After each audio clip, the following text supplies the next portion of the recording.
Dear viewers of our YouTube channel and the listeners of our podcast, hello again. Today we are again have an interesting conversation from somebody from abroad. Our guest is Claire from United States, and why we asked her to be our participant in this talk, because we are going to talk about Vietnam and in the United States. So somebody from the United States is the most convenient person to be part of this conversation. So we know that the war in Vietnam had two phases. The first one is French, and the second one is, let's say, American. The war began after the Second World War, when the Vietnamese people declared their independence from France, but France was not satisfied with this. So the war started and lasted until mid-50s. But after that, French rule collapsed. The two Vietnamese states emerged, the communist north and the, let's say, republican in the south. To some extent, the U.S. already involved through the Truman Doctrine and support France. But can you say a little bit more about this U.S. presence in Vietnam before that real intervention, meaning just after the end of the Second World War? Because there are some interesting pictures you sent me showing American troops or officers in Vietnam. Yeah, so I would actually say that the war had three phases. And I think that the first phase is towards the end of World War II, when the Japanese have occupied Vietnam, which they did very late in the war. And Ho Chi Minh, who has been absent from the country for most of his life, returns in the 40s and starts his army, which is called the Viet Minh. And they are up in the Tonkinese Alps in the northwest of the country, and they start fighting against the Japanese.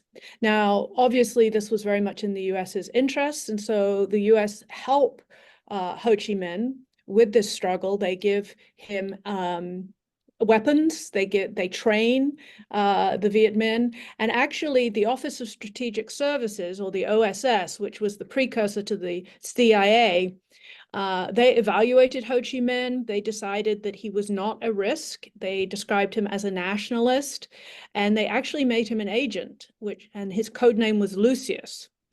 And so the US actually sends a team called Deer Team into the Tonkinese Alps to help the Viet Minh, train the Viet Minh. They actually save Ho Chi Minh's life at one point because he gets very ill with malaria and dysentery, and they provide him with the quinine and the antibiotics needed to recover.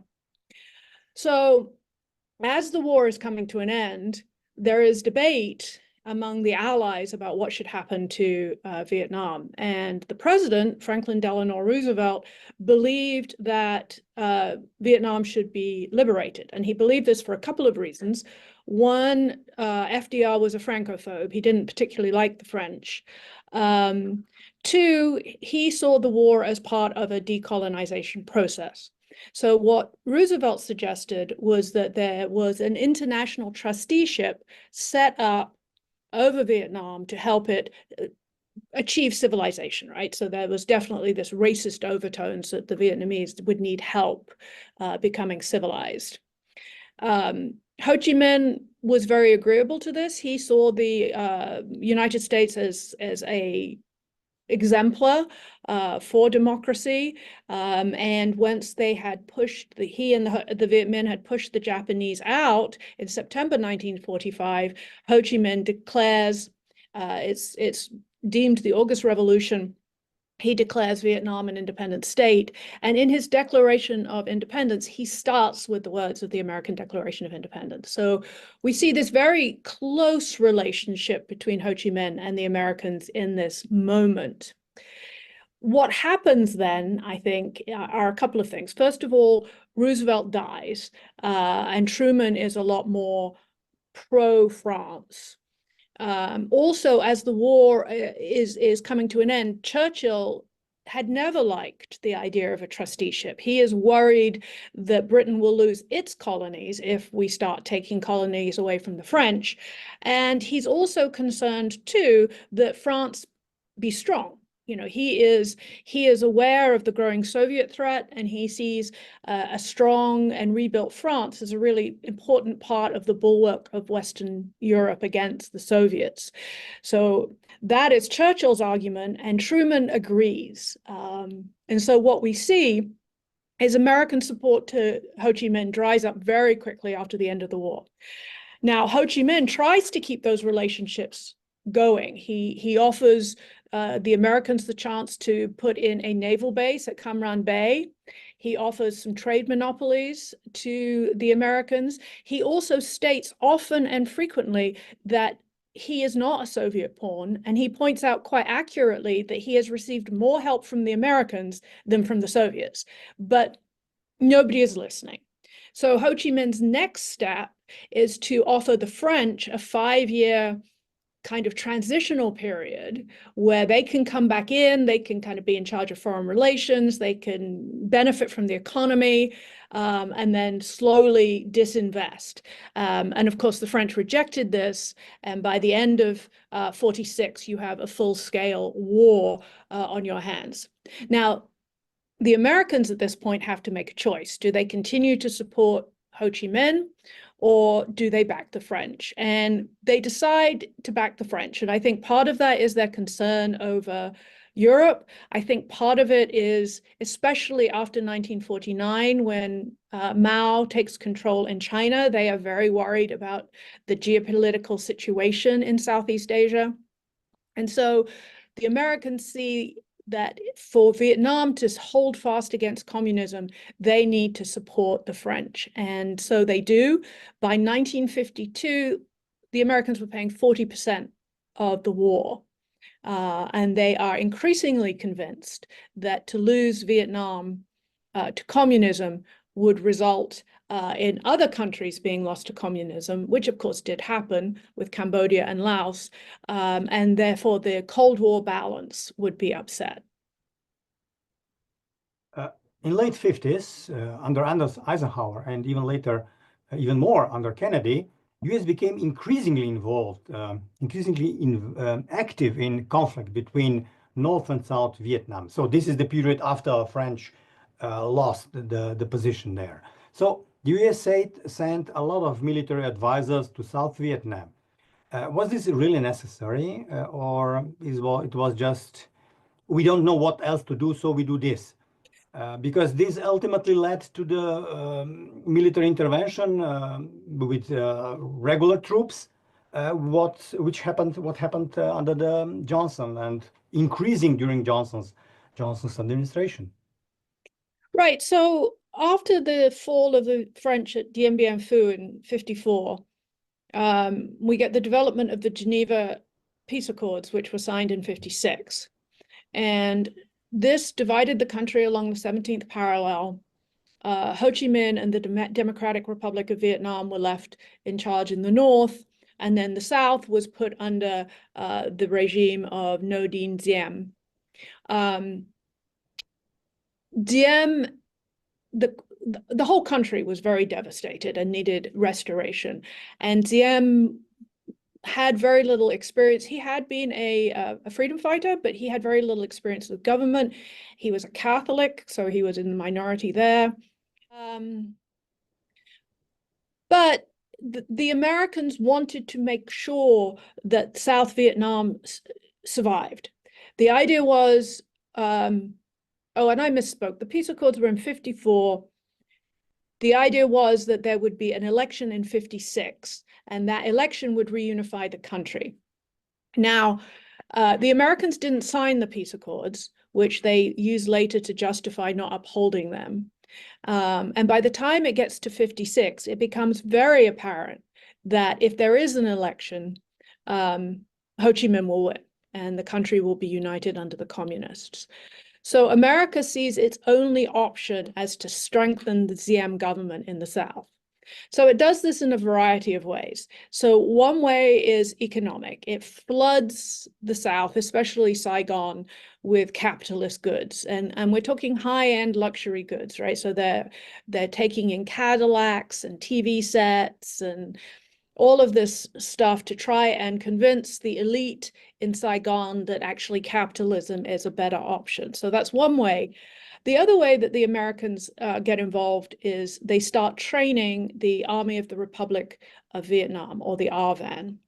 So just as they had helped the Viet Minh during World War II, now America was sending military advisors and military equipment to South Vietnam. So they're training the ARVAN, they are recruiting the ARVAN, they are supplying the ARVAN.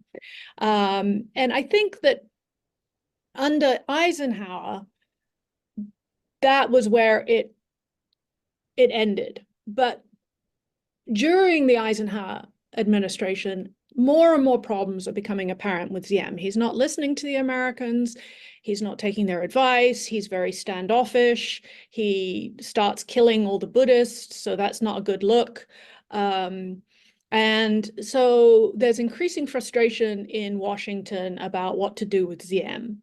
And finally, a group of military generals in South Vietnam approach the CIA and say, would America be upset if they took Diem out? And America basically said no. And so Diem and his brother were assassinated. And now I think there's this power vacuum, and there's more concern that the South Vietnamese hold firm. And so under Kennedy, you see an increase in the number of advisors. And Kennedy really had a choice here, right? He could say, the ARVAN is not becoming a competent army quick enough. It was very corrupt. It was very poorly trained. It had very low morale. So Kennedy could have said, look, we need to actually intervene militarily, but he didn't want to do that. So what he did was he started this process of lying to the American public. So he increases the number of advisors that are sent to South Vietnam. And these advisors start doing more military actions. So for example, they start flying bombing missions. And what the military does to kind of maintain this illusion that they are advisors is if their plane is downed and they die, then their family would be told that they died in a training exercise, or that there was an equipment malfunction. Or the one that I particularly think is interesting is they always made sure that there was some low-level ARVAN soldier in the plane, even though the American would be piloting it and the ARVAN soldier wouldn't know how to pilot it, so that if there was a crash, they could say, oh yes, he was training this ARVAN pilot. Now, of course, at this point, the war is only in South Vietnam, right? The North is really concerned with building up its infrastructure, solidifying the Communist Party in the North. There's some re-education that's going on up there. So really, there's no Northern influence in the South. And the conflict is between the ARVAN and the National Liberation Front, which was a guerrilla organization, which we know more commonly by its disparaging term, the Viet Cong. So this conflict is basically a civil war between these two groups. And the NLF at this point is not getting much help from anybody. And then the Americans are helping the ARVAN.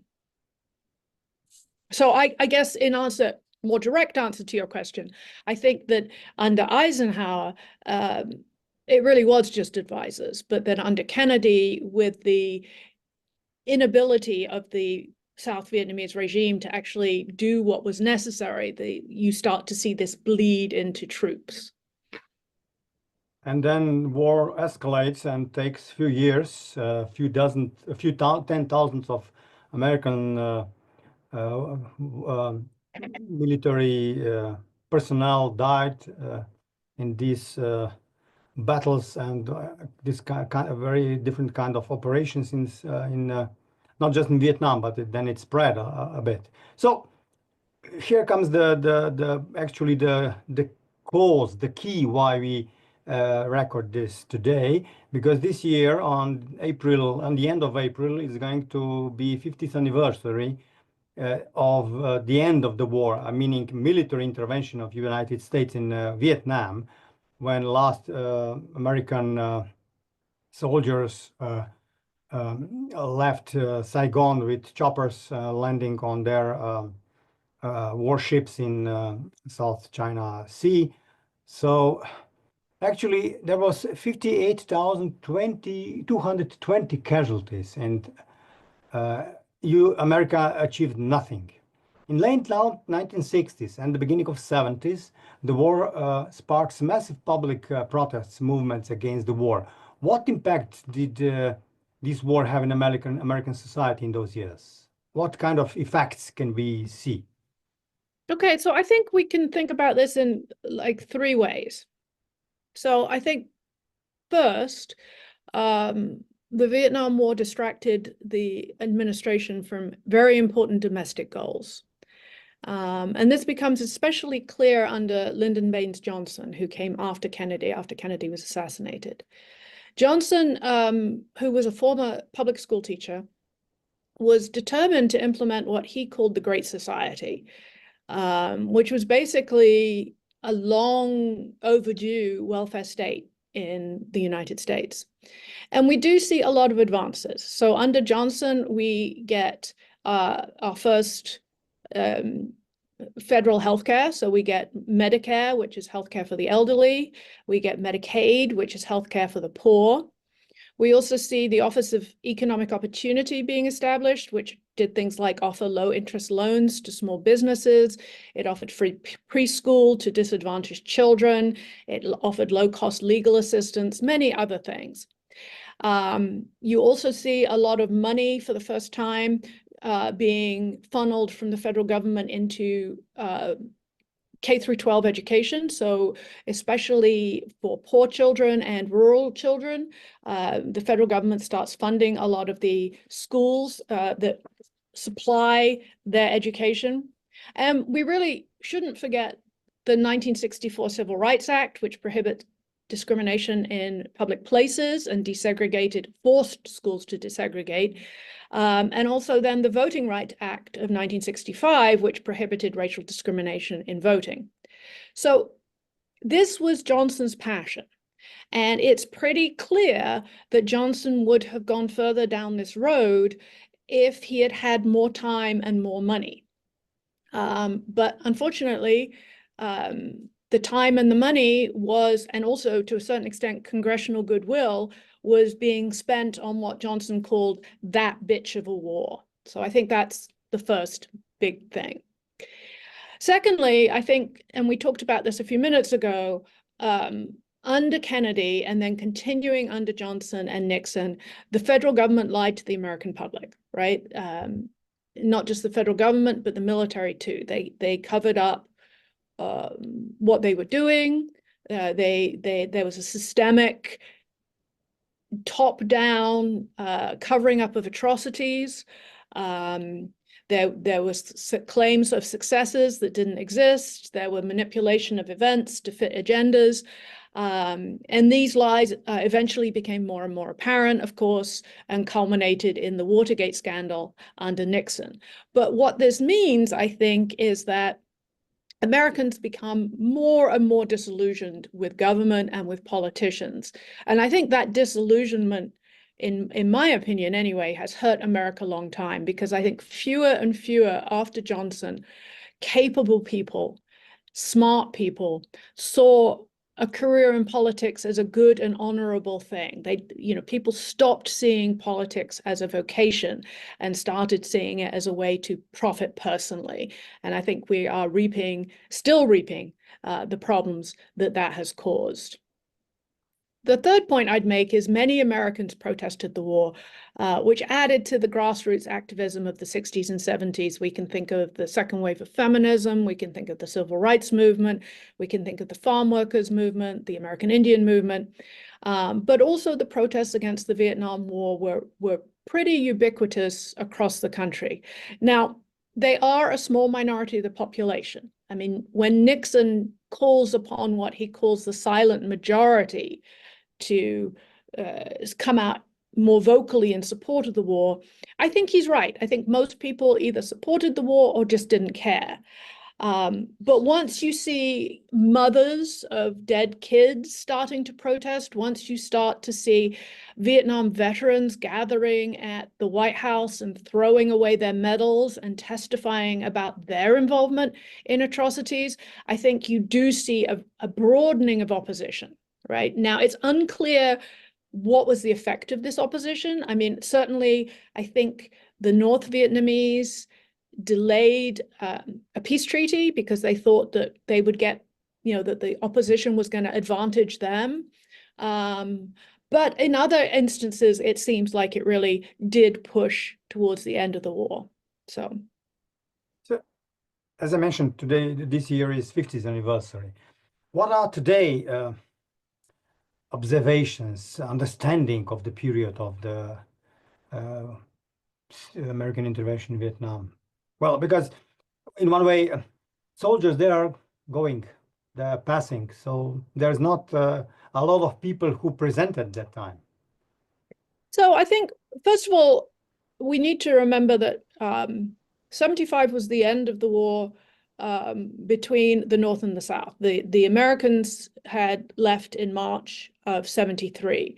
And a lot of those people that were being airlifted out were people who had helped, South Vietnamese, who had helped the Americans when they were there. So our troops were all out by March of 73.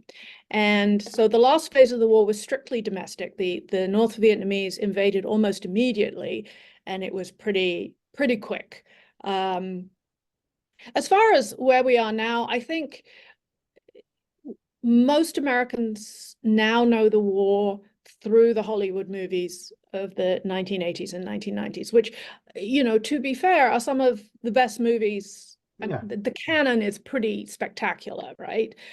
And I think there's a couple of points I'd like to make about that. First of all, these movies almost exclusively focus on Americans.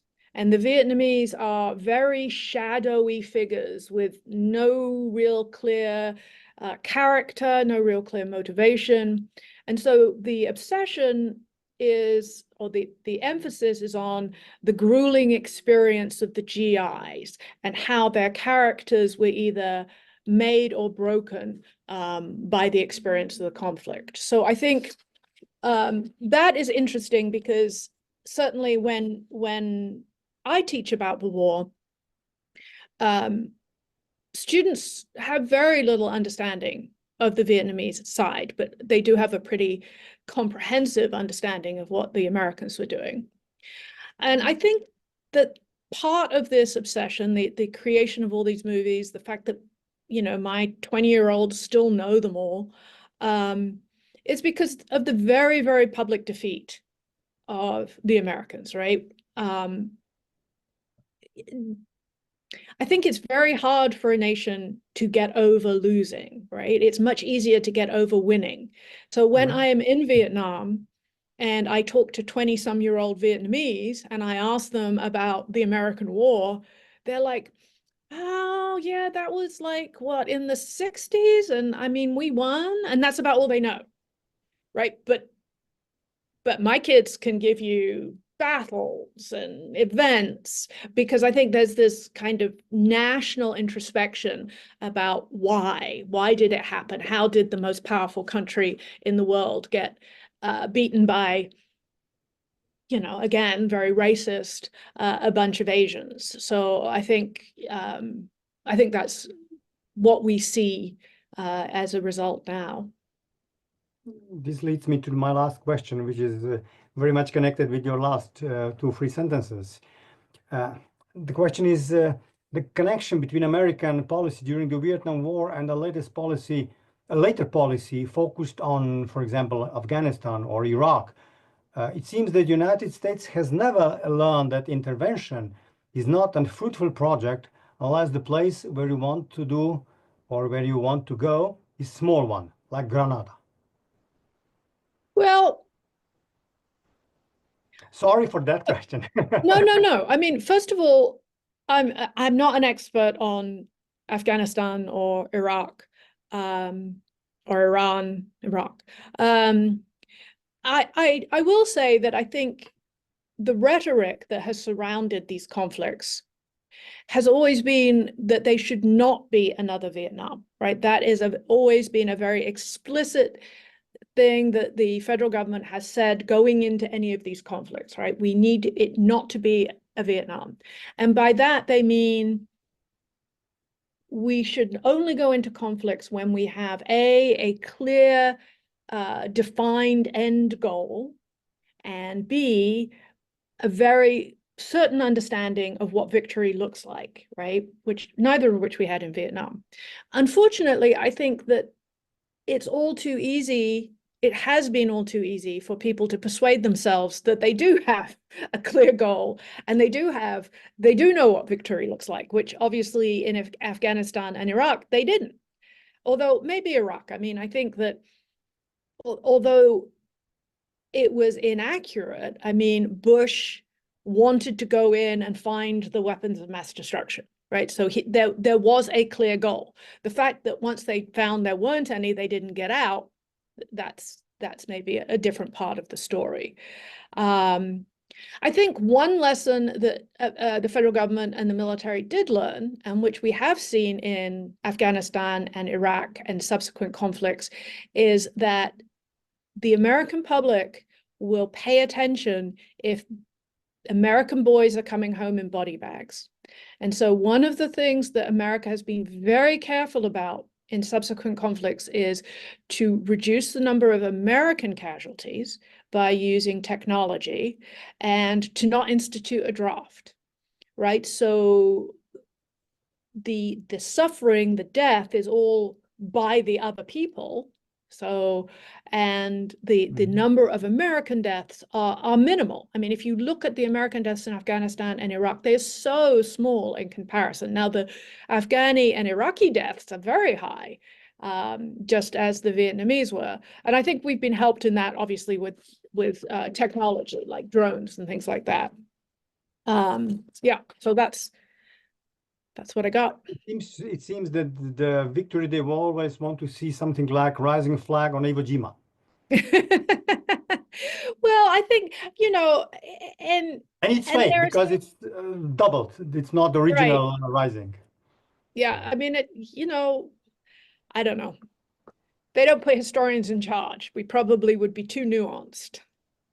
Thank you very much. Thank you for your answers. Thank you for your thoughts. Dear viewers, listeners, this was a nice conversation about very a tough period in global and of course also in American history. You're invited to watch our other videos, and see you next time.